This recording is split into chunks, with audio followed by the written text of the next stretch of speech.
نحمدہ ونصلی علی رسولہ الکریم اما بعد فاعوذ باللہ من الشیطان الرجیم بسم اللہ الرحمن الرحیم۔ عزیز سامعین، آج میں آپ کو بتاؤں گا کہ حضرت عمر رضی اللہ تعالی عنہ نے اپنے انتقال کے وقت کیا وصیت فرمائی تھی۔ حضرت یحییٰ بن ابی راشد رحمہ اللہ سے روایت ہے، فرماتے ہیں کہ جب حضرت عمر رضی اللہ عنہ کی وفات کا وقت قریب آیا تو اپنے بیٹے سے فرمایا، اے میرے بیٹے، جب مجھے موت آنے لگے تو میرے جسم کو دائیں پہلو کی طرف موڑ دینا اور اپنے دونوں گھٹنے میری کمر کے ساتھ لگا دینا اور اپنا دایاں ہاتھ میری پیشانی پر اور بایاں ہاتھ میری تھوڑی پر رکھ لینا، اور جب میری روح نکل جائے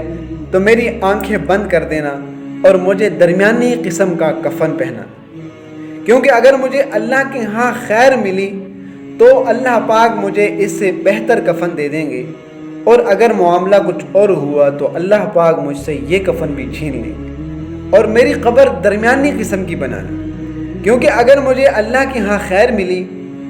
تو میری قبر اللہ پاک تا حد نگاہ وسیع کر دیں گے، اور اگر معاملہ اس کے خلاف ہوا تو اللہ پاک میری قبر کو اتنا تنگ کر دیں گے کہ میری پسلیاں ایک دوسرے میں گھس جائے گی، اور میرے جنازے کے ساتھ کوئی عورت نہ جائے، اور جو خوبی مجھ میں نہیں ہے اسے بیان بھی مت کر، کیونکہ اللہ تعالیٰ مجھے تم لوگوں سے زیادہ جانتے، اور جب میرے جنازے کو لے کر چلو تو تیز قدم اٹھا کر چلنا، کیونکہ اگر مجھے اللہ کی طرف سے خیر ملنی ہے تو تم مجھے خیر کی طرف لے کر جا رہے ہو، اور اگر معاملہ اس کے خلاف ہوا تو میں ایک شر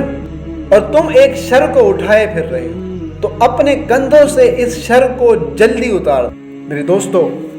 یہ وقت کا خلیفہ اپنے آخری وقت میں اپنے بیٹے کو وصیت فرما۔